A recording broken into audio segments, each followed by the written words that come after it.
So, hello, Trinny Woodall. It's a real delight that you're on the Therapy Works podcast today. And I mean, you're incredibly well known, but for those that want to be reminded, you are a businesswoman and an entrepreneur, a TV presenter, and you have a new book out mid-September called Fearless. And I'm really looking forward to our conversation.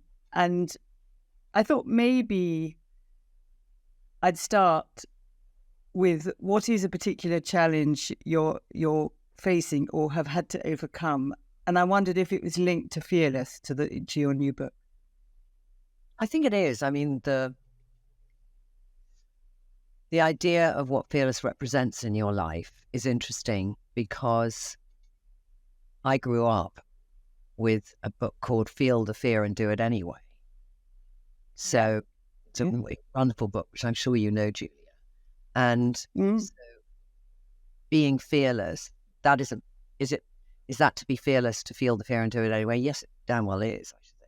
But I've had many times in my life where I felt full of fear, paralyzed by fear. And, I wouldn't know which one to choose, really, because they're all very different things. There's my fear around being a businesswoman. There's a fear around being a mother. Well, those challenges. So I don't know. I think I need you to ask the question more specifically. Okay. No, well, I guess the challenge that I would love to kind of explore with you is, given that you may feel fear about the things that most preoccupy you, which is being a mum and being a woman in the world and being an entrepreneur. And I would link that to your dynamism, that you're a striver, you push, you push forward. One thing stops or, you keep pushing.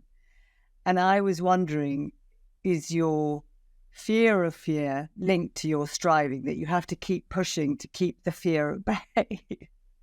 God, I don't know that. So I've got to kind of go under the bonnet and really think about that one. I don't think my feel of fear, my fear of being fearful is that strong. I think that if I'm feeling fearful, I'm feeling fearful. But am I scared I'm going to feel fearful? No, I don't think I'm that person. I know how I deal with it. So, I went yesterday to a tech conference, and I always feel a minority in that room, being a woman, and also that there are people in the room I really respect and admire, and I feel how significant is my contribution. And I always start those days off feeling that and I was also doing some talks at it, and I was feeling, God, everyone else on the panel is so much more successful than me. And then I was asked to captain a... Is that, just to clarify, is that a type of imposter syndrome, or is it... I hesitate to use that word, Julia, because I find that putting labels on us makes the burden even more.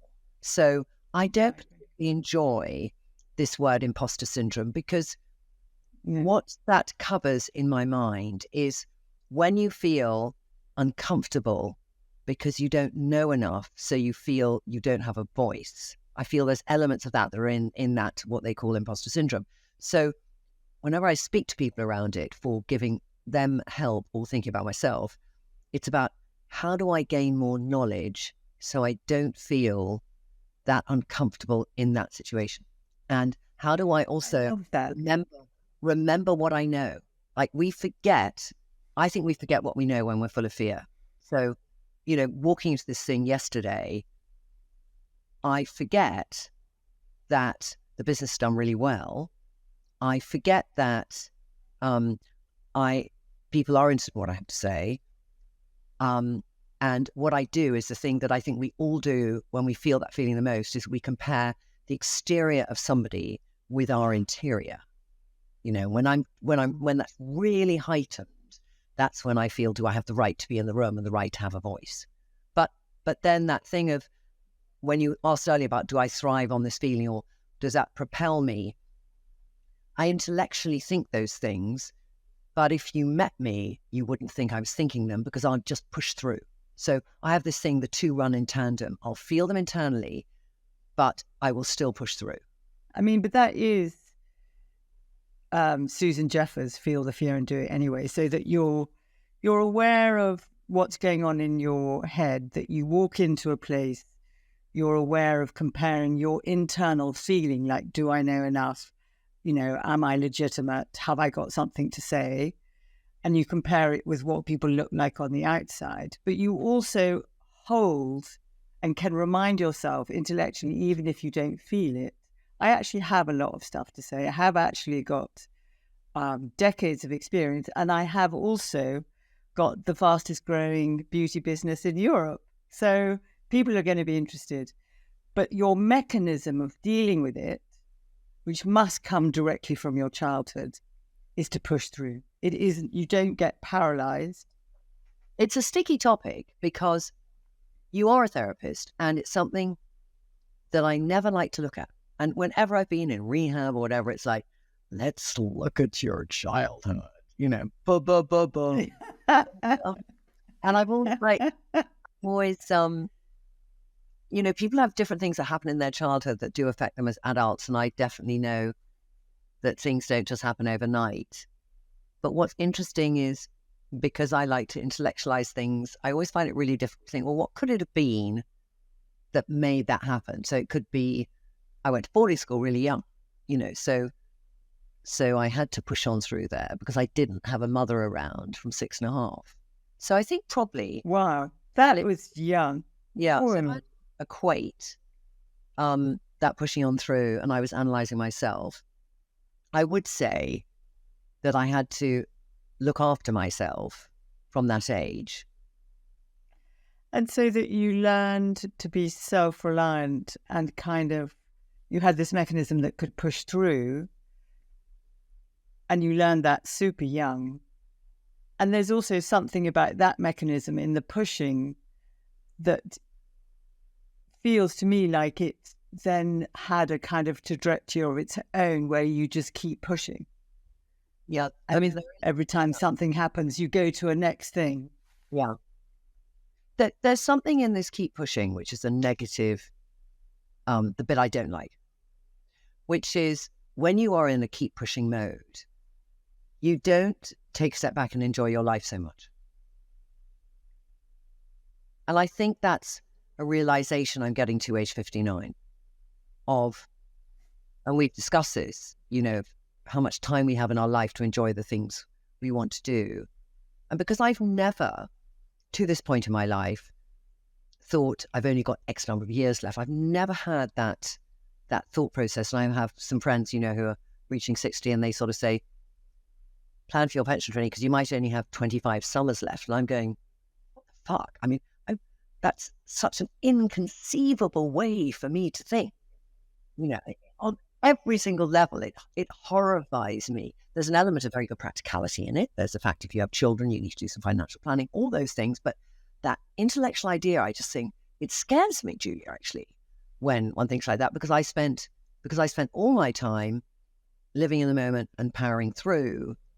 But it's like what I really want to learn over the next year is how do I change that a bit so I can not just power through, but really enjoy it, because I'm always powering. Even when I'm on holiday, I'm in a rush sometimes, And I'm doing meditation. I do the calm app 3 mornings out of 7. But I do realize somewhere there has to be that shift to not be rushing somewhere all the time. I think that's, as your challenge, as it were, is a really interesting one, in that if you're in a heightened state, that you're kind of running, you're in flight, or you're running away from in fear, so it doesn't matter which way you're doing it, you're going fast, and you're moving in an environment that in some way feels under threat, that you have to keep running. So in some ways, the work for you is recognizing that you are finally at 59, nearly 60, in a place of safety. And in that place of safety is where you can play, where you can kind of let go, where you can be happy doing nothing, where you can kind of give yourself a break and believe there's not scarcity, but abundance. Yeah. Because the feeling I get is that there isn't enough, that there's just, and I recognize it because it's in me too. So, I mean, I did the same process about 6 months ago of why do I keep setting myself another target? Why do I keep pushing? What is that about? And with me, some of it I really recognize from my childhood, and some of it is habit. And some of it is, I think what you said at the beginning, is letting yourself know what you do really have and embracing that and kind of giving yourself the time and the space to kind of adjust your mindset to inform you. I am safe now. Yeah, I feel I've heard you say those words once before to me. And when was that? I don't know. I don't know if I've had a conversation with you on it, but it's slightly like I don't know how to start. Because if you look at it from a financial perspective, that's one thing. If you look at it from a emotive place, emotional, it's like this is a really highbrow thing, but I'm going to give you. So I feel all this time like I don't own a house yet. I think I've had this discussion with you. I don't yet own a home. I rented. I sold my house to start Trinny London, and I rent now. And that feeling of owning a property has always had a relevance to me. And then I will have to a sense of security. Yeah, to a sense of security. Like I have a roof over my head that's mine. It's a more to sense of security as opposed to, well, my money's in the business, it's going to be fine. Sense of security. And I have a woman who comes and cleans my house, and I've known her for many years. And there's another woman who used to come and clean my house, and now she cleans our offices. And so they've both been in my life a long time. They've seen me through, one of them seen me from my 20s, through marrying Johnny, through having Isla, through seeing, the world fall apart when Johnny, my daughter's father, died, through all of that, and the other one there as well. So both of them separately in the same day, because one of them's not very well, so can't work for me at the moment. So she was chatting, and I said, look, you need still to earn a salary. So, just walk the dog every day, but I want to still pay you. And she said, no, you mustn't. You've got to look after your money, Trinny. Okay. And I'd had the other lovely Antonia earlier in the day when I'd said, could we just, she said, no, Trinny, you must look after your money. And I'm like, both of you are like these mother hens worried about my finances for me.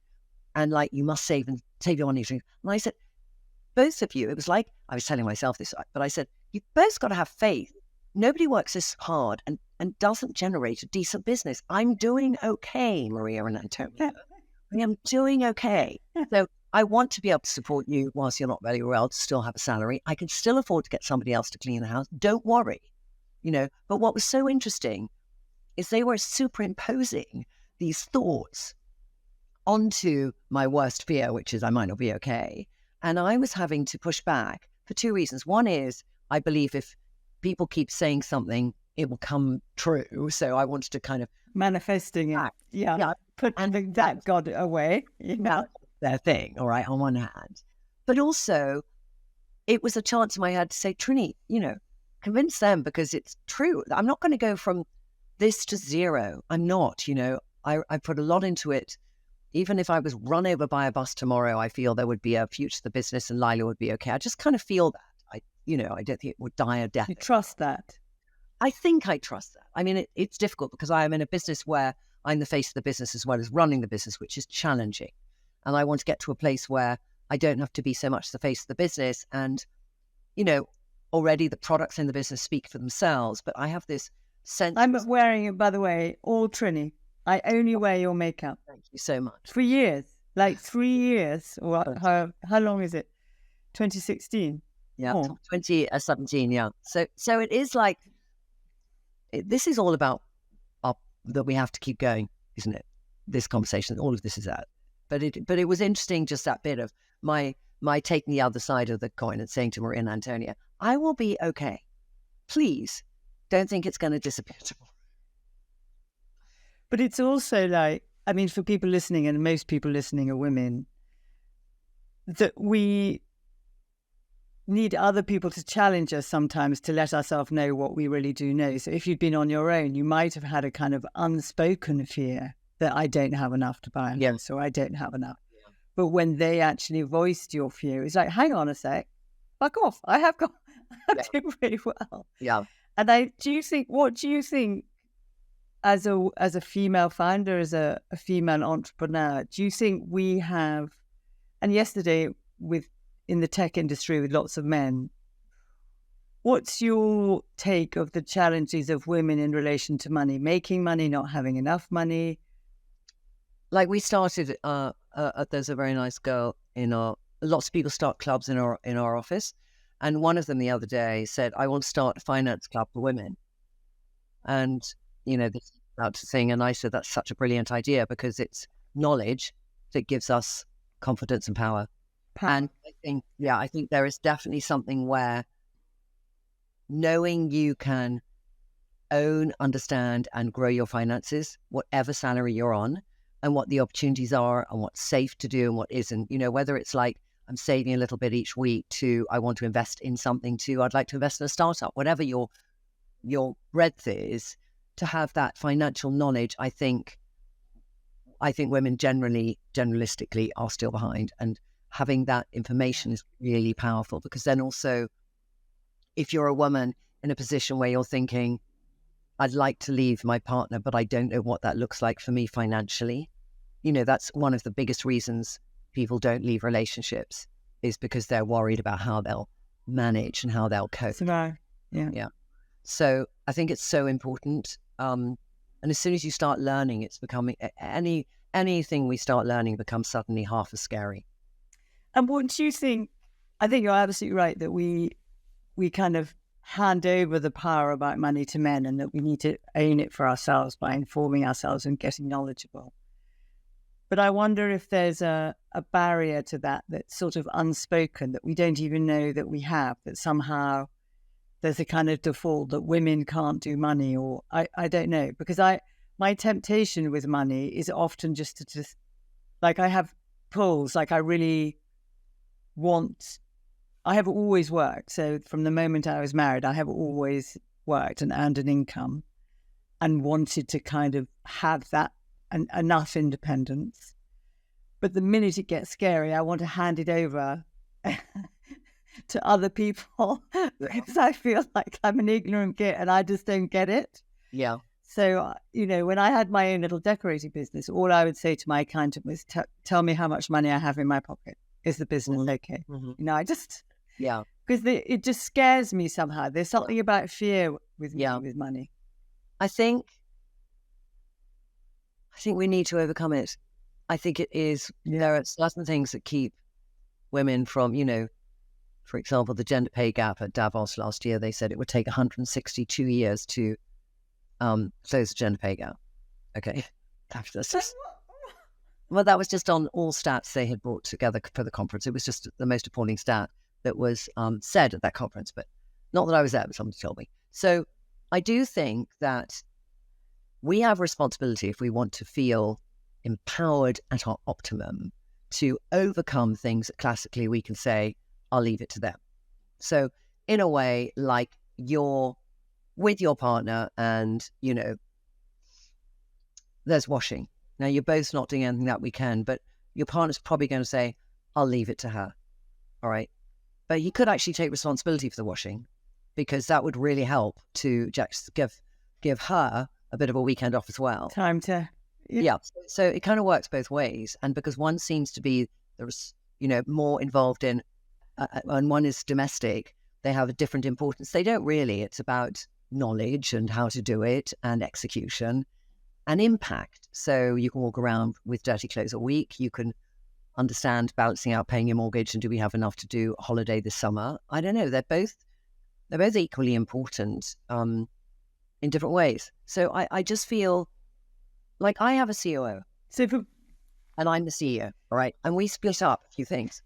And there's a lot to do in the business. So, I sort of product marketing reports into me, new product development, elements of social marketing and stuff. And Mark is like operations, finance, little bit of retail stuff we're doing. So we sort of separate it, but I still really need a total awareness on that. And when I'm most stressed and fearful is when I don't feel I have that full awareness, because I know it empowers me. So I've got a kind of, and then it makes me behave badly. It just makes me, because you're not be at my best. Scared. I'm scared. And when we go back to that stress thing, so there's this thing you can make, this kind of statement to yourself. It's like a declaration. It's a thing you do as in CEO coaching. All right. So I have it literally here as a post-it. Okay. Brilliant. All right. And it's brilliant. And what does it say? Read it. It says, I am a commitment. It was interesting because I said, have you got that language right? He went, yeah, I'll reread it. And it does make sense. I am a commitment to leading with balance, respect, and strategic follow-through, even when I'm stressed. And this whole statement is around how I am when I'm stressed. Because when I'm not stressed, like I was looking at how I work with different teams and how I work on certain days when certain things are in my day compared to other days. So days when it's very stressed days, I don't work so well with the team. Like on a Friday, I do this day where I do stuff to do with tech and personalization. And I love it. The basis of our business is about making personalization work really well. And I really enjoy the meeting. And it's a Friday afternoon and I'm generally not stressed. They're all going off to summer Fridays. I generally continue on Friday afternoon, but I do nice things like this. But it's like they get the best of me. And when I'm stressed, creativity. Yeah, creativity, trying to be inspiring. Funny, generous. Yeah, exactly. Listening, giving, everything. So when I'm stressed, things can go out the window and I can just be, so therefore this goes back to that thing of when I have more knowledge, I'm less stressed. Lack of knowledge makes me more stressed. So I worry far more about my finances, or I used to, before I wrote them in a spreadsheet. And I knew like, I'm going from living in someone's house to renting a house. What's that going to cost me, that renting of the house? I have money in the bank. It's not enough to buy the house I want, but it's enough to make me not worry. And to know that if I was knocked over by a bus tomorrow, Lila could buy a flat in London, but it's not the flat we could both live in right now. You know what I mean? So it's like writing those down in black and white really helped me. Before I was starting Trinny London and I realized I couldn't afford to live in my house, I had to do the finance to realize, Trinny, you can't afford this house you saved up for years, that you've overextended, got a bigger mortgage, got a loan on top just to get the house, because the house represented so much to me. This is where the house thing is just a bloody theme through my life, all right? I don't know what the house represents, the housing life. I just have a child.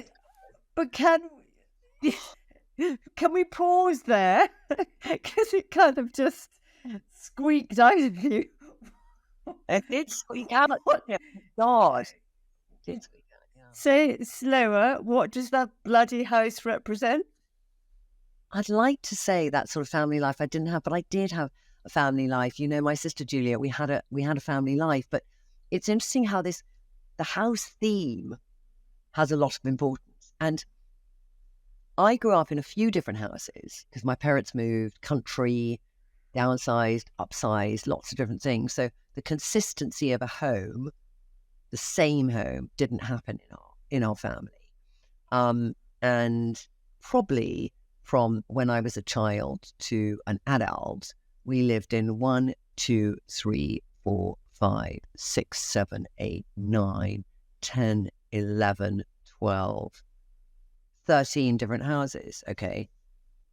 Like, I'm just adding it up now. But those are kind of second, I'm for the first time in my 59 years, I am adding up now. It wasn't like one after the other, but it was like we had one, then we downsized, then we could manage to have a place in the countryside as well as somewhere in London, then we didn't, then we moved to France, I forgot the 2 places in France we rented. Sorry, 15, I think. Yeah. So that's I think that's God. Really, this is such a revelation. And interestingly, my daughter has experienced in her lifetime the house I lived in with her father, leaving that relationship. I stayed in that house with her, and then I rented somewhere, and then we bought the house that I had to sell.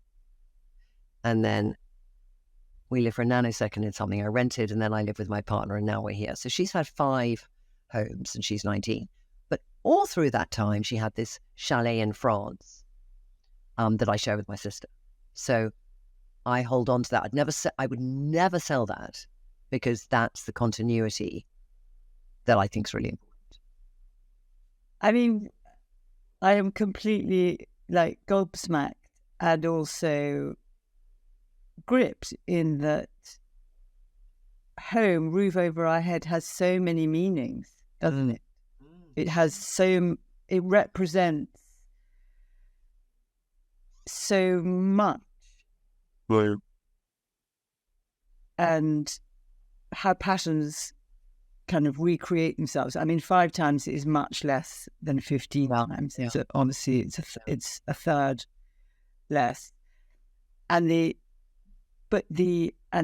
France represents stability in some ways. It represents continuity and safety, and we like, as human beings, we like familiar. We like get that pattern of we know where you're going, and then you go into the house, and houses smell, don't they? And the minute you walk in, you have the smell of all the Christmases and summers and parties and winters and fights, and you kind of breathe it in.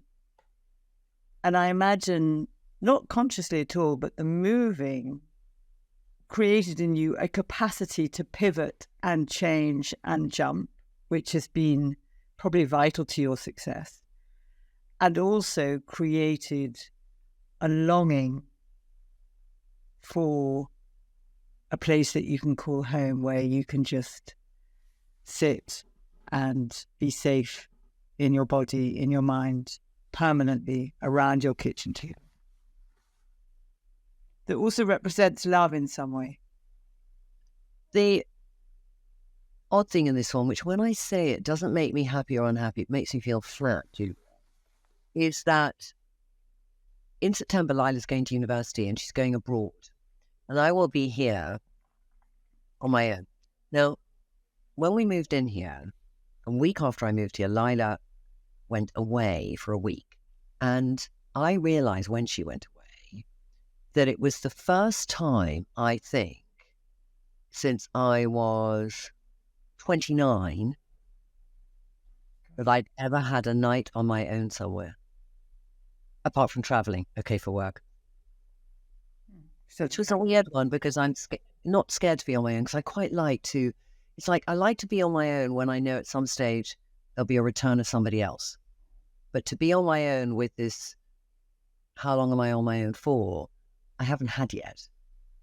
I don't know if I'll have. I don't feel I'm somebody who will be on my own for the rest of my life. I'm not somebody who at the moment has the capacity for any other person to come into my life, because there's too much going on in my life right now. But it's interesting, and I had that thought when she went away and I felt comfortable. It made me realize I really chosen the right home to rent, because I felt very safe. Safety is important. And I didn't feel lonely, But it's a big one. Both of those are huge. Yeah. It's a big transition. Yeah. It's a big life transition, isn't it? Because it represents a lot of what we've just been talking about family and home and love. And of course she's coming back. But it's the first big step out the door. That she'll come back slightly different, having lived abroad. She'll come back for a temporary amount of time, probably. It's the beginning of her stepping away from direct parenting from you. But it's the irony of all of this, that by the time I'm in a position where I can get a home that I can keep, I won't be keeping home for somebody apart from myself. There's a sort of sad irony to that. I mean, it nearly can make me cry just thinking about that as an idea. Because all the time, I've always loved the idea of a blended family. You know, I've been at my happiest when my daughter's father and his first wife and his son and Lila and I were all going on holiday together. Because it made me feel, this is family. It's been, you know, I have a brother and sister I'm really close to, but I attach such an importance to this sense of a blended family. I love it so much. I really love it. And I was with somebody before I was with my previous partner who had 4 boys. And I think I probably stayed in that relationship a bit too long because I really liked the boys in the family. And I thought, I'm probably not working out with me and the adult in the relationship. But I just love what this brings into my life, brings into Lila's life. I love this. And, you know, and maybe in my last relationship, I didn't feel that so much. And when you look at why relationships finish, not having those connections which you get from a blended family doesn't sustain relationships so well. But it's so important to me that.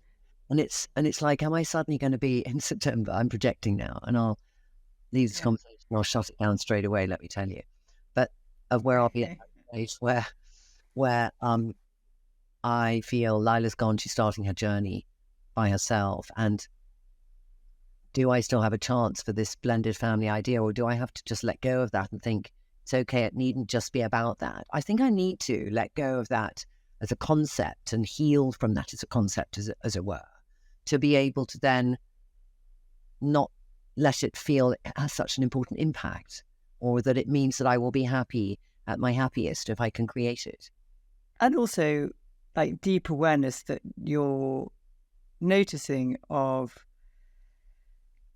when you get to the point in life where you may have time and the capacity to have what you've most longed for, which is time and connection, you know, with a big blended family, maybe when it's least available to you. And I think psychologically there is something about the paradoxical theory of change when you can let yourself accept the thing that you don't want could happen, and in finding a way of living with that, that frees you to be open to what does happen, which could be wonderful, and it will be whatever it is.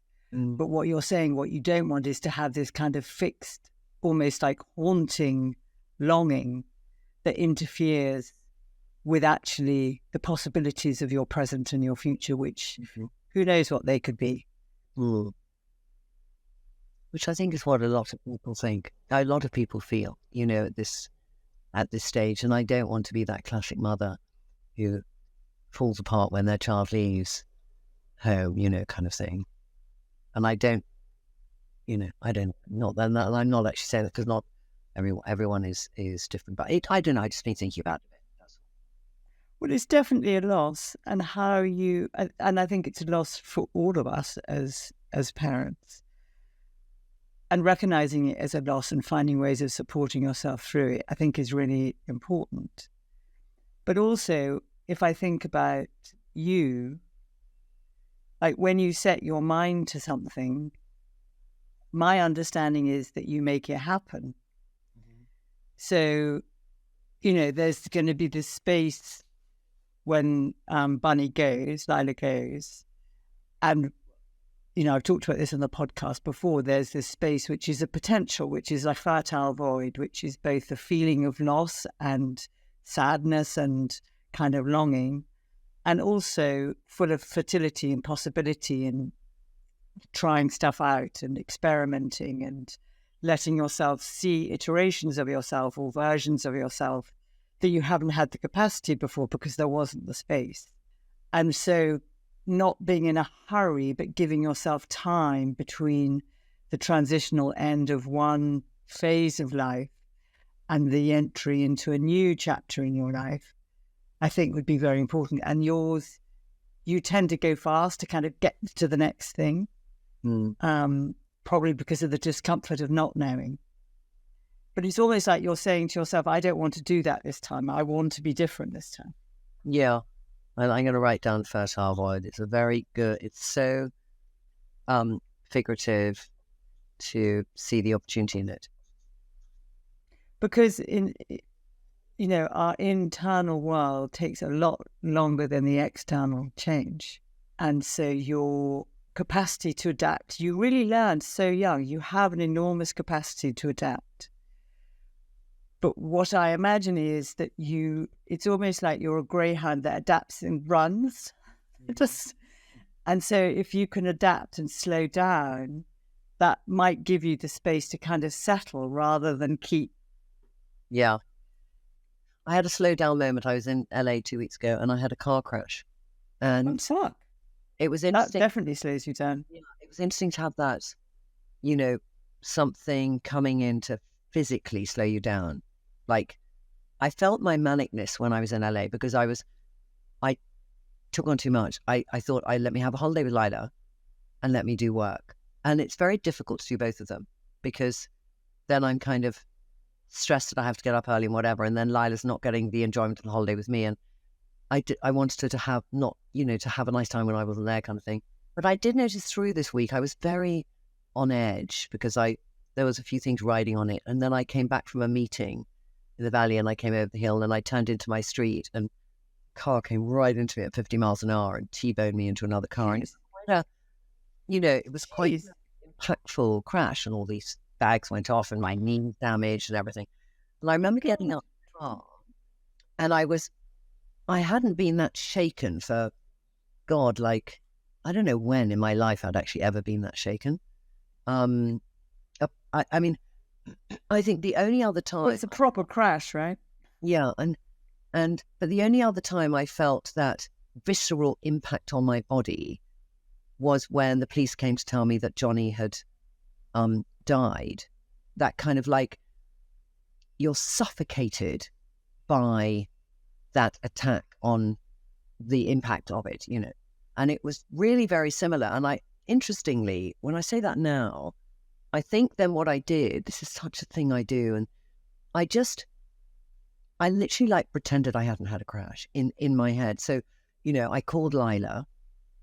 I was at the end of my street and I said, darling, I've been in an accident. She went from 1 to 3,000. I mean, I could hear the ultimate panic in her voice. And I said, darling, I'm at the end of the street. And I saw her come out of the house, which way? Like I felt this.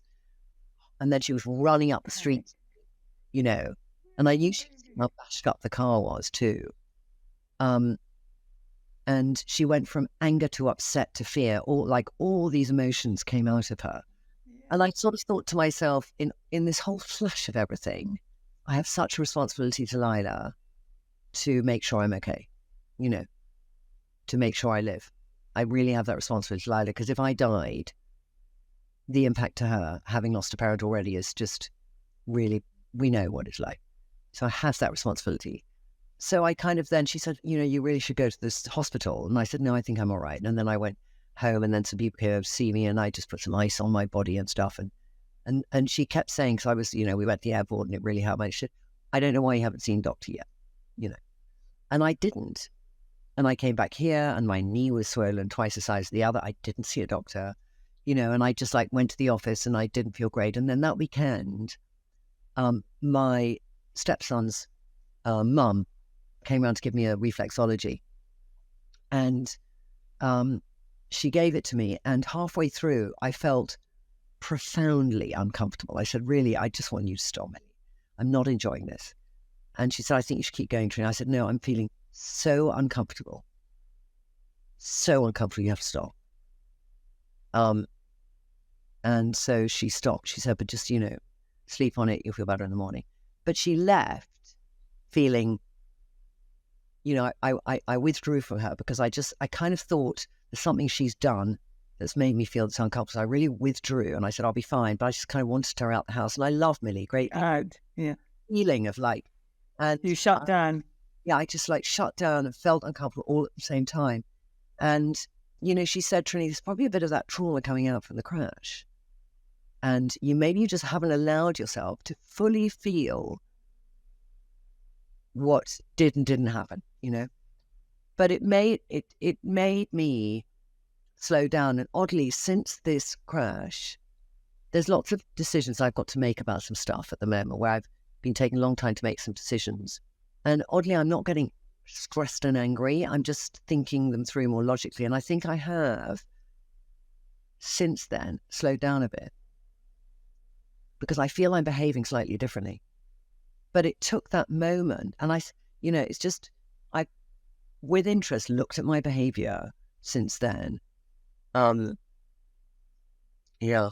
But then I also, 3 nights ago, got really angry with Lila over her just not picking up dog shit and being lazy. And she said, "You're getting so overly angry at the situation, Mummy." And I was like, "No, I'm not. Fed up with you not, picking up the dog shit. You wanted this puppy. It's dog shit in my bedroom. There's piss everywhere. And I want to send away. You told me not to." And this really inappropriate anger came out, and I did that rejection. When you do the rejection, which your mother gave you. Yeah. And I just said, "Please just get out my room because I want to sleep." Get out my room. And Lila's like, I know as I'm saying this, it's the most painful thing I can do to my daughter, worse than physically hit her, because it's that rejection of love. And as I'm doing it, I am reminded of the hundreds of times my mother did it. Yeah. Just like that, like freeze you out, freeze you out. And get out of my face. Yeah. And she just comes in for more whenever that happens. And then in the end, something breaks it. And then we spend an hour cuddling and chatting through stuff and it's okay. But each of those moments take a toll too, And so when I felt that feeling and I thought, what's this all from? My God, that I'm, because even when she said you're angrier than the situation calls for, I was like, no, I'm not. I'm fed up with you getting up at 12 o'clock every day and not looking after the dog. And when I get up, there's shit on every single floor and I can't live like this. And we live together. And I can't live like this in this intimate space like this. So I felt fully justified in my telling her this stuff, but it was the way I was so angry. It is awful when we do that stuff that we know we've had done to us and we still... Well done. I did it this week. It's like just being your worst self, that you know it, and the words are coming out of my mouth and I can hear them and nothing in the world is going to stop me in that moment. It's like... But what's really powerful is your insight, the connection that you made between Johnny's death and the trauma from the accident, and the way that you manage that is a different version of carrying on, is keep going, which is to shut down, pretend nothing bad has happened, keep going.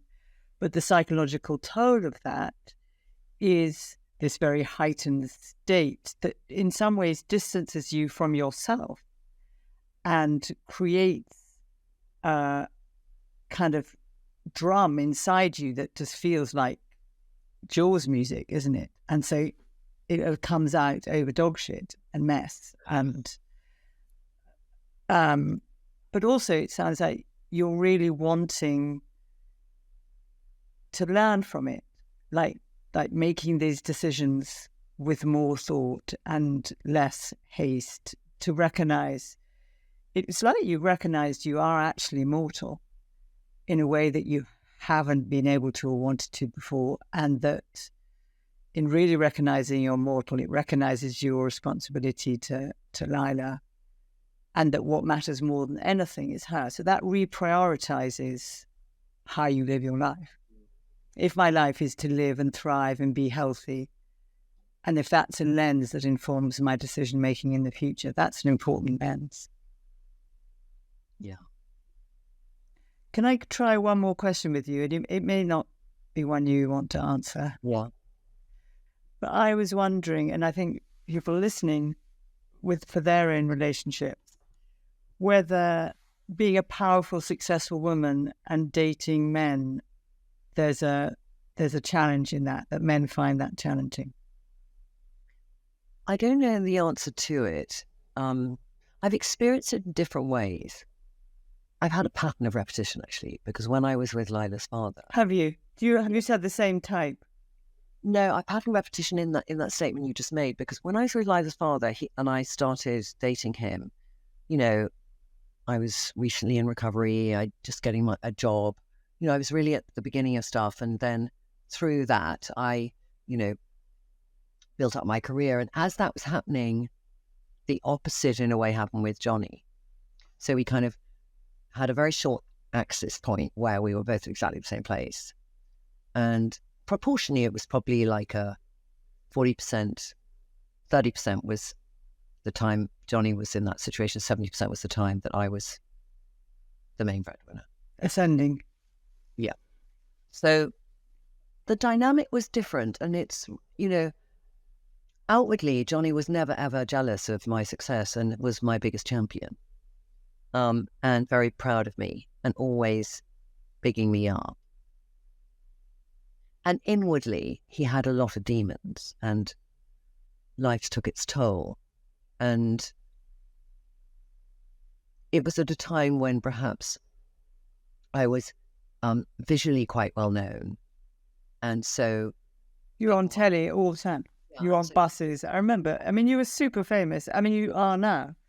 But it was just that visual. So I think that visual impact is different. Like when people might say Trinny's husband. In some instances, in some reporting, Johnny didn't even have a goddamn name, and that has an impact on somebody when they're always not known entirely for themselves, but they're known for also their association with somebody. And so that has an impact, and it doesn't always have a positive impact, but there were other things going on as well there too. So it wasn't detrimental to our relationship because there was an underlying other issues which were detrimental to Johnny. But they wouldn't have helped. And then I went out with somebody who was drawn to the fact I was famous, a bit famous, and quite like that. And there was an element which I feel a bit sick hearing that. Yeah, and I didn't really see it. It didn't last that long, the relationship, but it was but I kind of, there was a little bit of that. And there was a pretense that it was the opposite. But I kind of like a few, I don't know, whatever. I don't want to say anything that anyone would guess who it is. But I remember that. So then, when I met Charles, who I went out with for 10 years, I didn't really know them at the beginning at all. And I'd been filming a lot abroad. So when I actually met them, I didn't know who they were. I knew nothing about art. I literally vaguely knew they'd done advertising.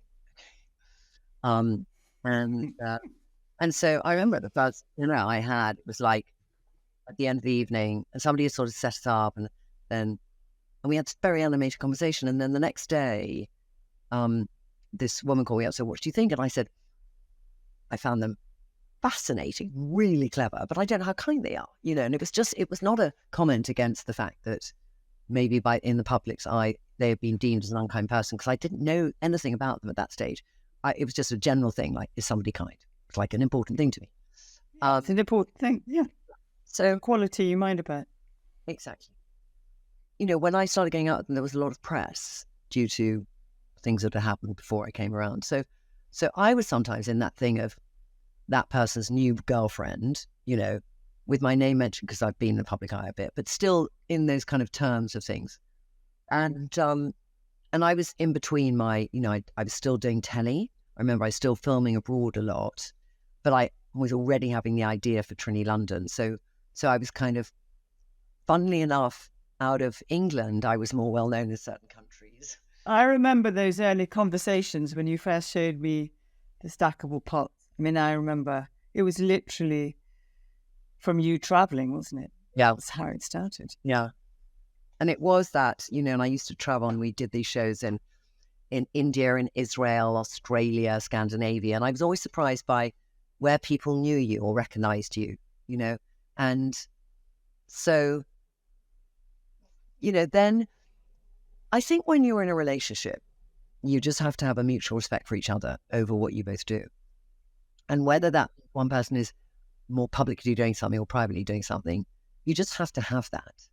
And when you don't have that, things tip over. And so I've been in relationships where I've been the main breadwinner. I've been, the most known person. I've been in relationships where it's equal. And it's also about the place you are in your life. And I think if you're at different places of what you want in your life, that's when you have to face the challenge of, can we get through this stage? Or actually, are we never going to meet again in that place, And in my last relationship, I thought, we're never going to get back to that, actually. We're both actually going in slightly different trajectories. Directions. Yeah. And different aims of how you wanted to live your life, I guess. Yeah. Different aims. And I kind of, I sometimes do project. This is like telling you my deepest, darkest secrets. But, there's something about familiarity. All right. So you've been with your husband for many, many years. You have children. Do you have grandchildren yet, Julia? Yeah. Yeah. So there's that whole cycle in a family unit of endless new family stories, but it's the same big family scene. And with me, I feel I've had this smaller family scene, and I've had different people in my life. So one thing I'm nostalgic about is the memories of times together. So when you do then end a whole relationship, you lose those talking about those memories you've had together. So you lose the chunk. It's like you use a little bit of the computer code, that makes up your self. You lose your shared story. So you have the story of the holiday in yourself, but you lose the sort of common narrative family story together. Yeah. Is very important to you, isn't it? Yeah.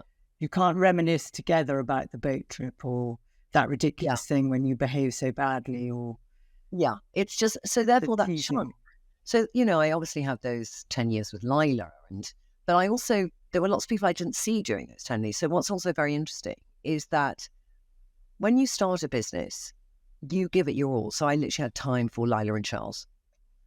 So what went was my relationships with with friends, and also to an extent with my family. And that was the sacrifice I chose to make to build a business up. But it meant that people's lives moved forward, and there were chunks of, I have a lot of friends who I see a lot more friends now. And you kind of get through that. You are at that moment where you think, God, we'll never have enough memories together that I can recapture what that friendship used to be. And that was my fear. And I remember in the last 3 or 4 years, I was thinking that a lot of girlfriends I'd be very close to, and I'd miss these chunks of their children's lives. And when you miss chunks of your friends' children's lives, you feel detached from them because they're going to be talking about that a lot and want to have people in their life who have that shared memory. And then there's some people I reconnected with where, I've sort of recently got to know their kids at this older age, and I only knew them very young. And like this summer, they invited us to go on a family holiday together. And I thought, you try and get things back because, their kids are adorable. Lila's friends with one of them who's a few years younger. But I just thought, actually, when we think we've lost things, they can come back, and you can be in that moment when you just feel, I'm doing all this, I'm doing this for Lila, but I'm sacrificing this sense of memories of my life because they're becoming very binary. But it's like, you have a really bad cut, you think it will get a scar, and you realize actually it can heal up. And that we have this incredible capacity as human beings to take the good from the past and reinvest it and create our present and our future. So in a way, that is exactly what you're kind of describing is, and all of us are leaving things behind all the time, whether we're in the same family system or not. But what seems kind of incredibly important is recognizing in your being what really matters to you in this moment now, and that is friendships, that is relationships, that is time with Lyra. Lila, rather, sorry. My granddaughter's called Lyra.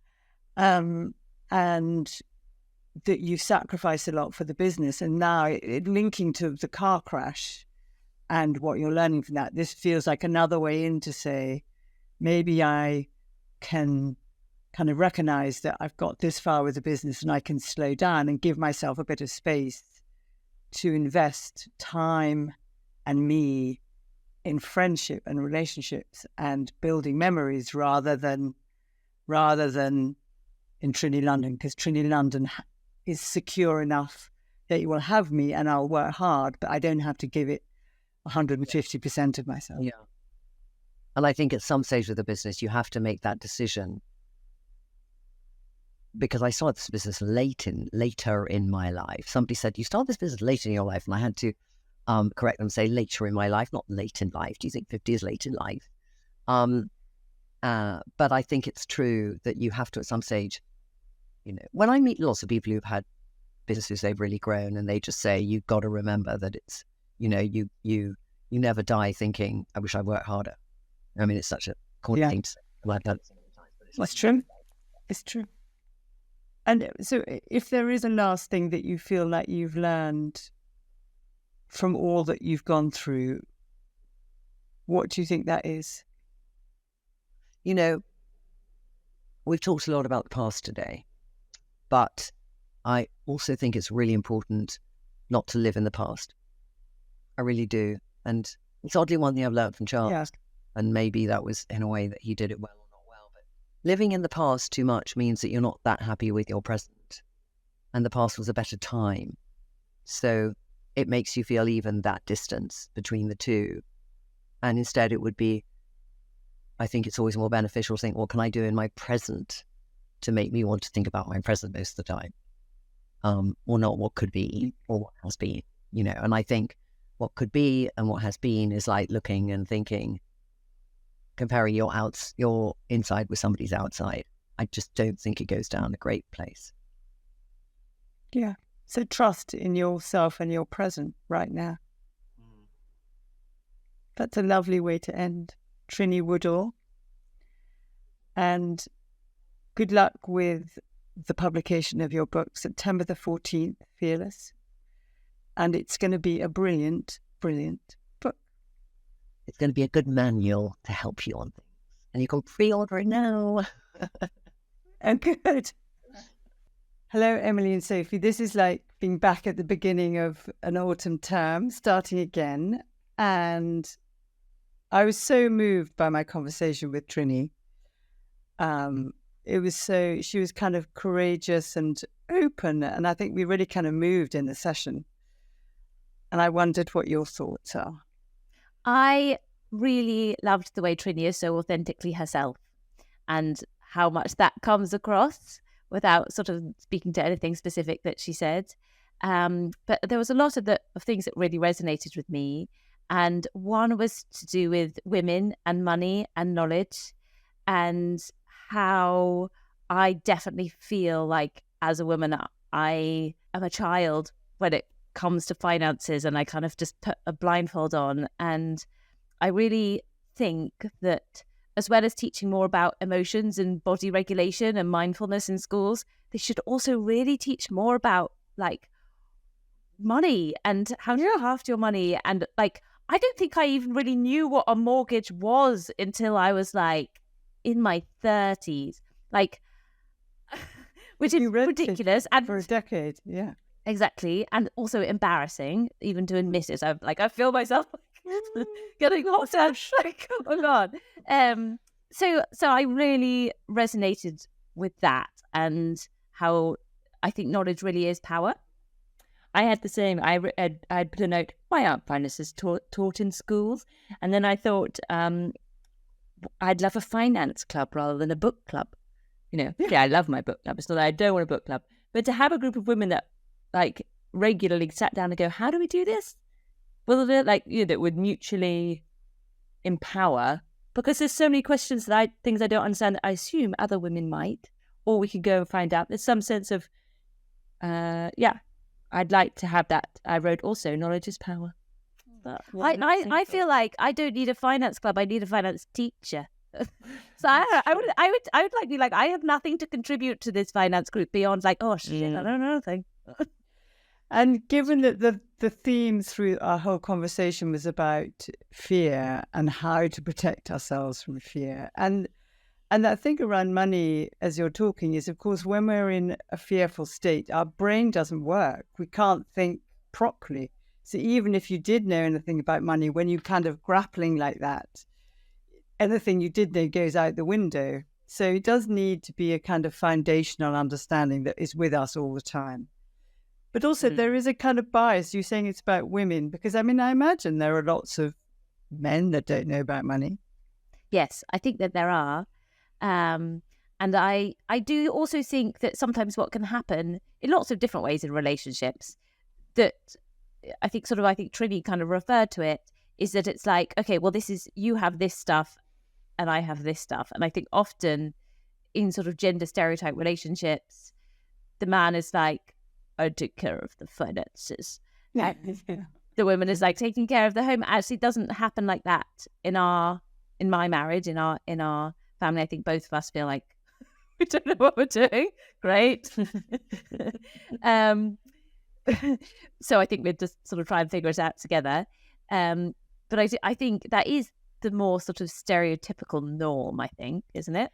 And also one that can emerge post babies. I think in my experience with couples and I know in my own marriage, it's like before babies, everyone's just earning their own thing and you're quite independent or you're in charge of your own finances. But if you end up being the primary carer, which still is very much majority women, then the primary earner tends to then be the other partner. And then that's how easy you then slip into those roles where you sort of hand that thing over to the other person. When Trinny was talking about reminders of the past coming into the present, so I think for her, she was talking about it in a trauma sense of that reminder that she had of Johnny's death. And I think obviously a trauma is a really specific thing where it really stays in your body and comes back in this really visceral way. But it really made me think kind of more generally about how what has happened in the past and the messages that we've been given really inform our reactions to the present. And I used to teach this parenting class called Circle of Security. And they had this really fantastic, accessible way of illustrating that, which was called shark music. And they did this thing where they showed a video like from the person's sort of from your viewpoint kind of thing of like walking down to a beach and there's lovely calm music playing in the background and you just see like the waves lapping and you're like, lovely, like, oh, I feel like I'm on holiday. And so sort of calm and relaxed. And then they show exactly the same video footage, but in the background, instead of having calm, lovely music, they have like the Jaws soundtrack, which is like and suddenly like, oh my gosh, this beach is super threatening, like something terrible is about to happen, a mean baddie is about to jump out of the ocean.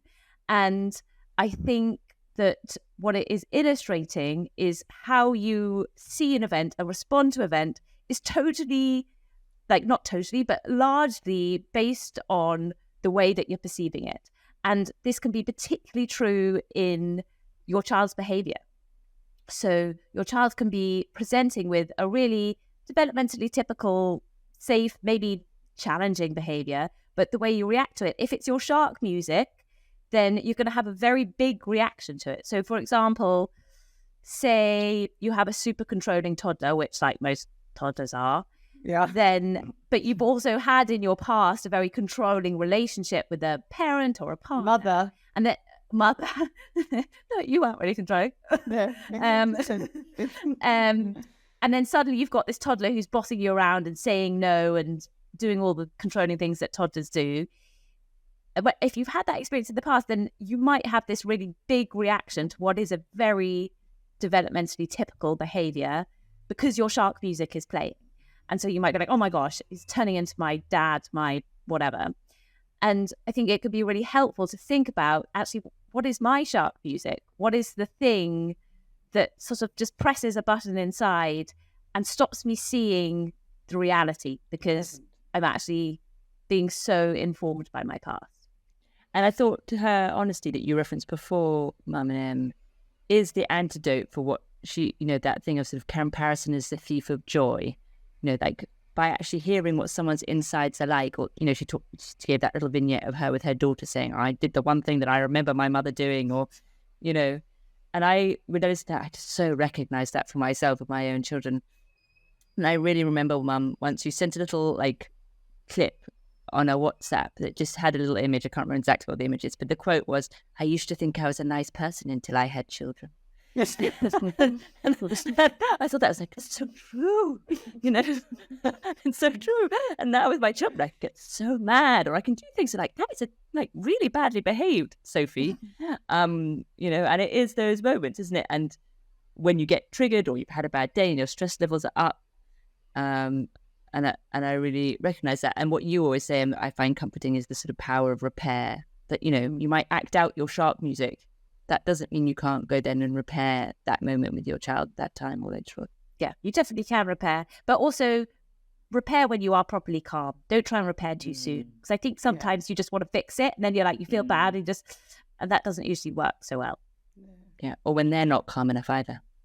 Yes, also that.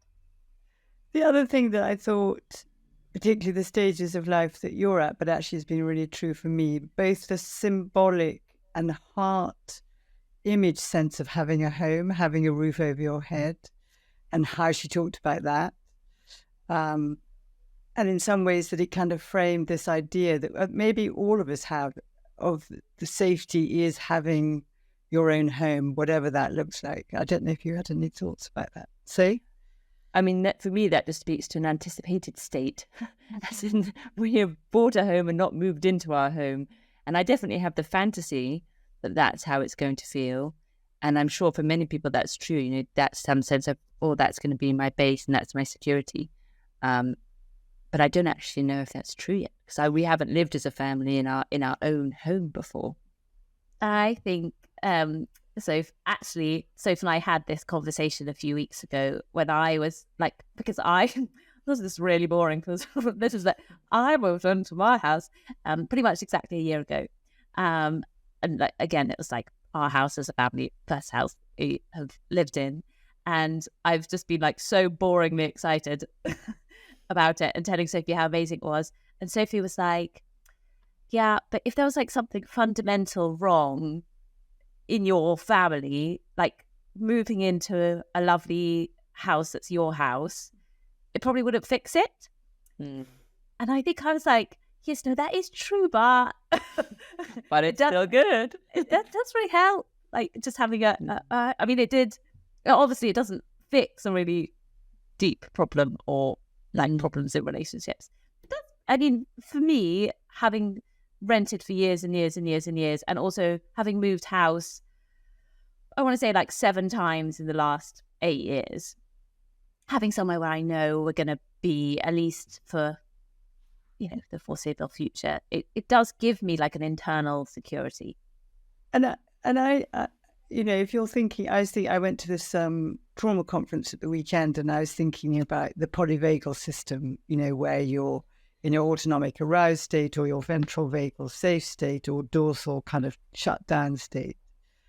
And I think there is something that enables you to feel safe and calm if you're securely in a house that you feel, you both have sort of big mortgages and things. It isn't simple, but this feeling of, I have a front door that I can go to, a sense of safety that you can leave the world outside and this is mine. And of course it can go for all sorts of reasons, but I think there is something about it that is very important that she illustrated.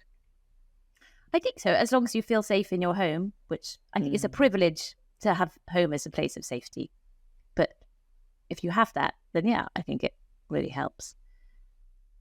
I just had a question for you, Mum, because I thought, I just thought it was interesting that you and Trinny had a sort of moment of resonance on this part of the sort of striving parts of your personality and the kind of push, and that for both of you, as it seemed to me, had been like one of your greatest strategies of life. It's been like to keep going when things get tough, or push to the next thing, and a real sense of self-efficacy in that had really like helped you through difficult times.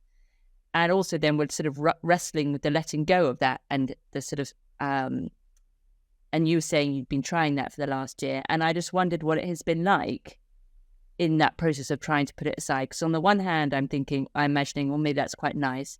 And also at the same time, I'm thinking, well, often being busy is a distraction, and being less busy can allow more difficult feelings to come in. You have more space to feel day-to-day stuff. And I just wondered what your reflections are for having done it, trying it for a year. How easy has it been? Well, I haven't kind of had a project I've headed for apart from the podcast, but I've still been really busy working. So basically, yeah, I think my striver has just found other ways of just working. To get in there. I don't think I know. I was like, when in this past year have you just been? Like, I don't remember that. I just have had conversations with you about it as an intention. I fucking tried. And she's out there ploughing, cart horsing, you know. Dig, dig, dig. Dig, dig, dig. I'm just being really hard. Got loads of space. That first house. So my honest answer, because I can't lie with you two, because you both call me on it anyway, is my striver is still really busy. And it kind of works for me. It makes me, I'm not unhappy. Exactly. I was going to say, I think it's okay. Old strategies die hard. Not that you're trying to kill it off, but it's very nice to change habits of a lifetime. Yeah. So I just really want to thank Trinny for being such a brilliant first guest for our new season. And to all of you listening, I hope you're enjoying the beginning of our new season. And if you think this is relevant to a friend, or you just want to share it anyway, do please subscribe and share to those around you, and tune in for our episode next week. Thank you.